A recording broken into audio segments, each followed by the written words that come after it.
नमस्कार, मैं हूं आयुष कुमार और आप सभी का स्वागत है टीवी 45 के इस खास पेशकश कोई है। जी हां, जिसे ना आप देख सकते हैं, जिससे ना आप रूबरू हो सकते हैं। बस हो सकता है तो बस इतना कि चंद मिनटों में वो आपको कंगाल बना सकता है। अगर आपके पैसे भी बैंक में हैं, आप भी ऑनलाइन पेमेंट लेते और देते हैं, तो ये खबर आपके लिए है। आपकी सतर्कता ही आपका पैसा बचा सकती है। साइबर ठगों ने ठगी का एक नया रास्ता अख्तियार किया है। क्या है वो रास्ता, देखिए हमारे इस खास रिपोर्ट में। सावधान, मेहरबान, कदरदान, साइबर ठगों से बच के ठगी का नया तरीका, जानकारी ही आपका पैसा बचाएगी। मेरा रात को कॉल आया था। कॉल में बोला गया था कि हम लोग इंडियन आर्मी है, तो कुछ हम लोग का दवा चाहिए था। तो कुछ दवा है, तो क्या आपका इसमें व्हाट्सएप चलता है? कुछ दवा मेरे पास लिस्ट है, तो क्या सेंड करें? तो अच्छा ठीक है, सेंड करिए। तो सेंड किया, देखे तो कि हाँ दवा अवेलेबल हो जाएगा। तो दवा सब जो है कि देख सुन के पैक कर दिए। और उसके बाद जितना बिल हुआ, 3100 रुपया का बिल बना था। तो कल जो है कि बता दिए यहाँ 3100 रुपया बिल हो गया। तो बोला कि बिल सेंड कीजिए, आपको ऑनलाइन पेमेंट कर देता हूँ। तो उसके बाद जैसे हम बिल सेंड किए तो एक मैसेज आया। तो उसमें मैसेज में देखे कि 13,100 का मैसेज आया। तो हम बोले कि सर जी 13,100 का बिल भेज दिया, मेरा तो 3,100 था। बोले ओ सर जी 10,000 रुपये ज़्यादा चला गया, तो हमको जो है कि फ़ोन पे कर दीजिए। तो कृपया करके फ़ोन पे कर दीजिए। तो हम फ़ोन पे कर दिए। तो उसके बाद बोले सर एक हेल्प चाहिए था, मेरा कुछ और पैसा भेजना था, लेकिन मेरा वो अकाउंट में जा नहीं रहा। तो इस तरह करके वो 2-3 बार पैसा भेजा और मैसेज में देखे, लेकिन मेरा हम जो है कि अकाउंट चेक नहीं किए थे।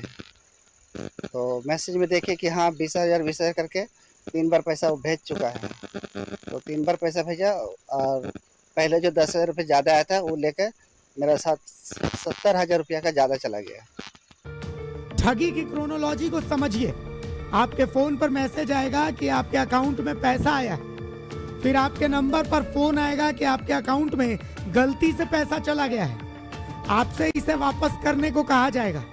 आप सज्जन होंगे तो आप पैसा वापस कर देंगे, जबकि सच में आपके अकाउंट में 1 रुपया भी नहीं आया होगा। ऐसे साइबर ठगों से बचकर रहना जरूरी है। आपकी जानकारी ही आपको ठगी से बचाएगी। पाकुड़ से टीवी 45 के लिए सुबल यदुवंशी की रिपोर्ट। आपने देखा साइबर ठगों का नया पैतरा, और इस पैतरे के बारे में तमाम जानकारी के साथ हमारे सहयोगी अभिषेक भारती हमारे साथ बने हुए। अभिषेक, साइबर ठगों ने नया रास्ता ढूंढ निकाला है कंगाल करने का। लोग जिसको ना देख सकते हैं, ना जिससे रूबरू हो सकते हैं, लेकिन वो शख्स चंद मिनटों में किसी को कंगाल बना सकता है। ये नए रास्ते के बारे में पहले हमारे दर्शकों को बताएं और उन्हें समझाएं कि कैसे सावधानी बरता जाए। देखिए, ओटीपी लेना, ओटीपी देना, ये तमाम चीजें साइबर ठगी की ये तो पुरानी हो गई हैं। अभी नया साइबर ठगी का जो तरीका है, इसमें होता यह है कि आप भी ऑनलाइन बैंकिंग इस्तेमाल करते होंगे। तो आप जब भी 20 रुपए की भी खरीदारी करेंगे, अगर ऑनलाइन पेमेंट करेंगे, आप ऑनलाइन पेमेंट करेंगे या ऑनलाइन पेमेंट रिसीव करेंगे, तो आपके फोन पे बैंक से एक मैसेज आता है कि या तो इतना आपके अकाउंट से डेबिटेड 20 रुपया या फिर आपके अकाउंट में क्रेडिटेड 20 रुपया। बैंक की तरफ से एक मैसेज आता है। बिल्कुल इसी मैसेज का एक रेप्लिका यूज किया इन साइबर ठगों ने। ये साइबर ठग आपके फोन पे एक मैसेज भेजते हैं। इस आपके फोन में मैसेज आएगा कि 50,000 रुपए आपके अकाउंट में क्रेडिट कर दिए गए हैं। आपको लगेगा भाई ये 50,000 रुपए आपके अकाउंट में कहां से आ गए। अभी आप कुछ समझ पाएंगे उससे पहले आपके पास फोन आएगा, बोला जाएगा दूसरी तरफ से कि आप वो किसी और नंबर पे आप पैसे डाल रहे थे 50,000 रुपए, गलती से आपके नंबर पर 50,000 रुपए आ गए हैं। आप भी सोचेंगे कि हो सकता है गलती से आ गए होंगे, और आपके अकाउंट में अगर 50,000 रुपए हुए, आप तुरंत से वो उनके दिए हुए नंबर पर आप तुरंत से उनको ऑनलाइन पेमेंट कर देंगे। फिर आप जब अपना अकाउंट चेक करेंगे तो आप देखेंगे कि अरे आपके अकाउंट में तो 50,000 रुपए कभी आए ही नहीं थे, और आप अपने पैसे उन साइबर ठगों को दे चुके हैं। जैसा कि अभी पाकुड़ के इस दुकानदार के साथ हुआ। पाकुड़ के इस दुकानदार को देर रात फोन आता है कि भाई कुछ जरूरी दवाइयां इनको चाहिए। इनको प्रेस्क्रिप्शन व्हाट्सएप पर भेजी गई। इन्होंने चेक किया, बोला हाँ ये दवाइयां हैं, 3100 रुपए का बिल हुआ। अब हुआ यूं कि इन्होंने दवाई पैक कर दी, तो वहां से बोला गया कि भाई आपके अकाउंट में मैं पैसे भेज रहा हूं। पैसे भेजे गए 13,100 रुपए। फिर इनको जब मैसेज आया तो इन्होंने देखा कि भाई ये तो 3100 रुपए, 10,000 रुपए ज्यादा आ गए हैं। तो जिस नंबर से इनको व्हाट्सएप आया था उस नंबर पे इन्होंने कॉल किया। उन्होंने बोला कि अरे गलती से चला गया है। इन्होंने फट से 10,000 रुपए वापस दे दिए। इन्होंने अपना अकाउंट चेक नहीं किया, इन्होंने बस उस मैसेज पर ध्यान दिया। ऐसे कई लोग हैं जिनसे इस तरीके की साइबर ठगी हो रही है। मैसेज सिर्फ एक रेप्लिका, एग्जैक्ट रेप्लिका मैसेज जो है वो मैसेज इनके फोन पर आता है, जिससे ये समझते हैं कि इनके अकाउंट में पैसे आ गए हैं। ये अकाउंट चेक नहीं करते और ये निश्चित नंबर पर पेमेंट कर देते हैं कि भाई इतना, ये अपने सज्जनता दिखाते हैं और बाद में इनको एहसास होता है कि इनके साथ ठगी हो गई। हालांकि आयुष, पिछले कुछ दिनों में झारखंड सीआईडी साइबर ठगों के खिलाफ बहुत एक्टिव रही है। पिछले 33 दिनों में 250 से ज्यादा साइबर ठग पुलिस के हत्थे चढ़े हैं। प्रतिबिंब ऐप के थ्रू साइबर ठगों को ट्रैक करने में, उनको क्रैक करने में पुलिस ने, सीआईडी ने सफलता प्राप्त की है। लेकिन साइबर ठग रोज नया नया तरीका निकाल करके ठगी का रोज नया नया तरीका निकाल ले रहे हैं। तो सबसे जरूरी चीज क्या है कि लोगों को यहाँ पर सतर्क रहना होगा, क्योंकि जब तक लोग सतर्क नहीं रहेंगे ना, उनके साथ इस तरीके की साइबर ठगी। तकनीक के बारे में कहा गया था कि technology is boon and Ben both, यानी जो तकनीक है वो वरदान भी है, वो अभिशाप भी है। अगर ऑनलाइन पेमेंट सिस्टम से आपकी परेशानियां बहुत हद तक आसान हो रही हैं, तो बहुत सारी नई परेशानियां जन्म भी ले रही हैं। तो इस तरफ लोगों को थोड़ा सा जागरूकता दिखाना पड़ेगा, थोड़ी सी सतर्कता दिखानी पड़ेगी और सरकार और प्रशासन को भी ध्यान देना पड़ेगा कि किस तरीके से ज्यादा लोगों को जागरूक किया जाए। जी आयुष। अभिषेक, आपने बताया कि तकनीक एक अभिशाप भी है। चलिए ठीक है, उसके नए नए तथ्य रोज सामने आते रहते हैं।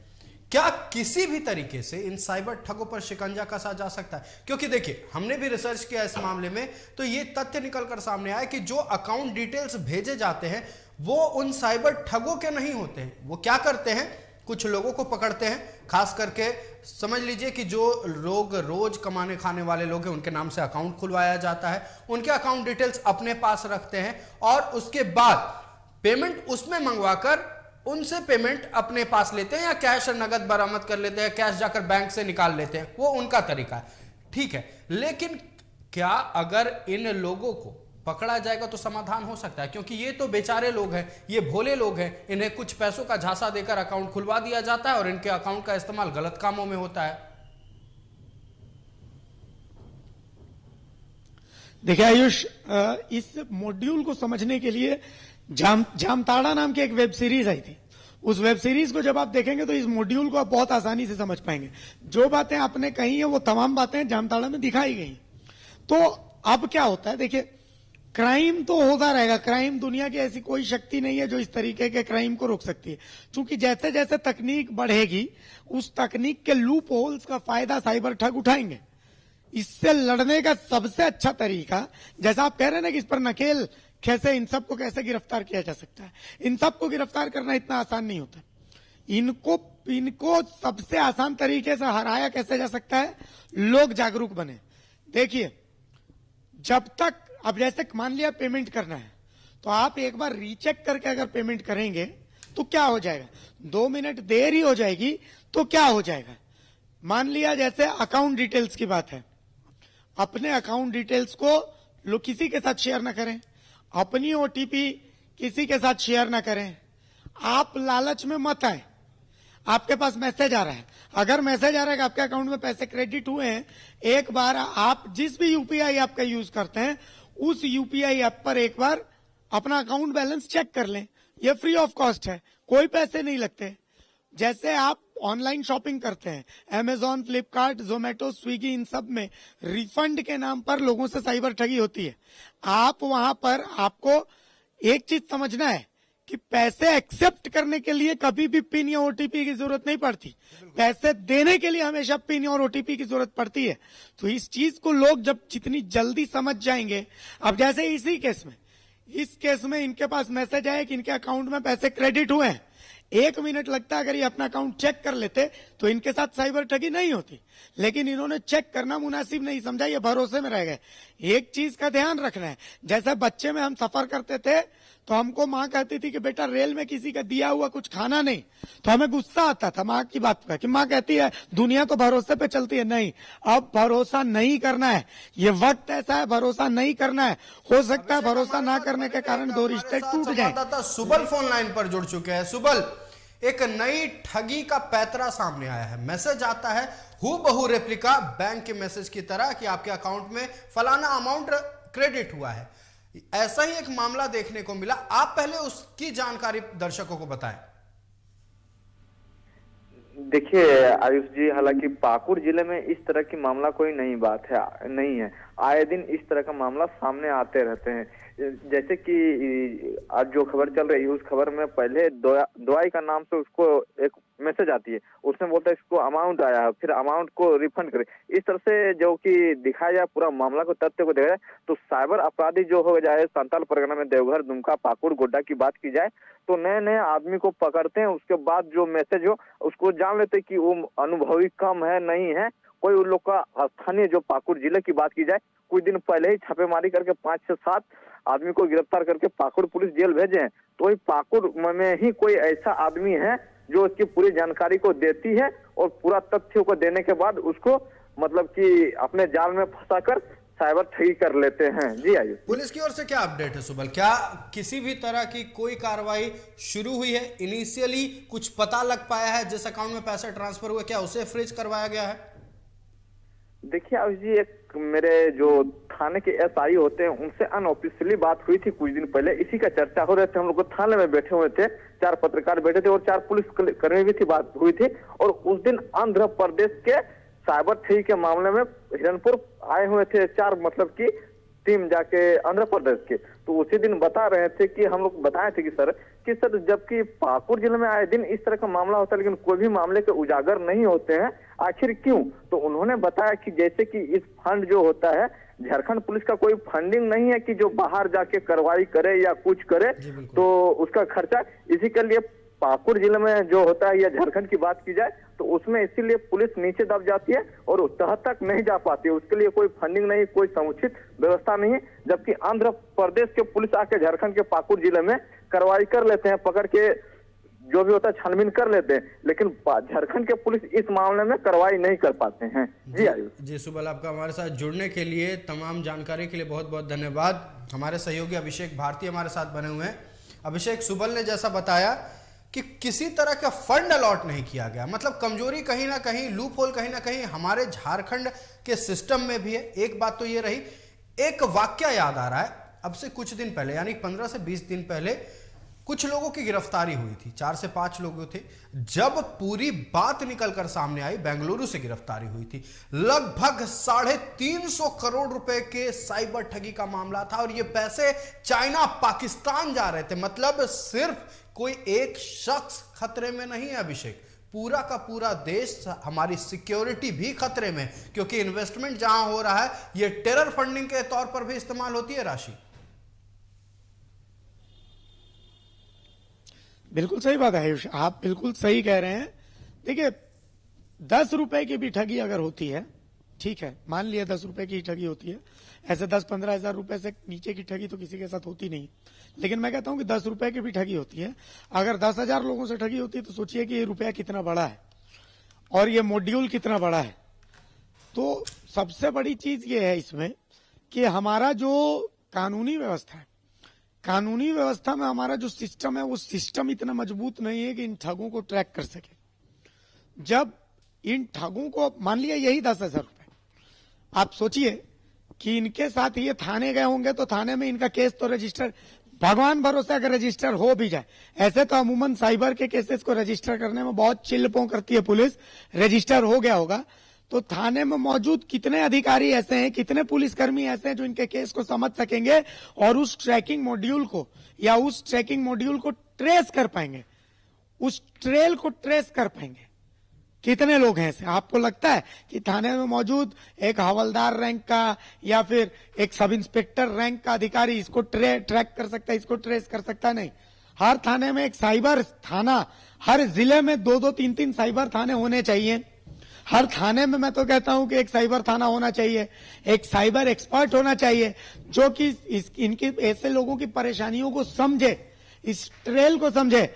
क्योंकि इसमें ऐसा है कि जितनी जल्दी समस्या को समझा जाएगा उतनी जल्दी ऐसे ठगों को पकड़ने में पुलिस कामयाबी पाएगी।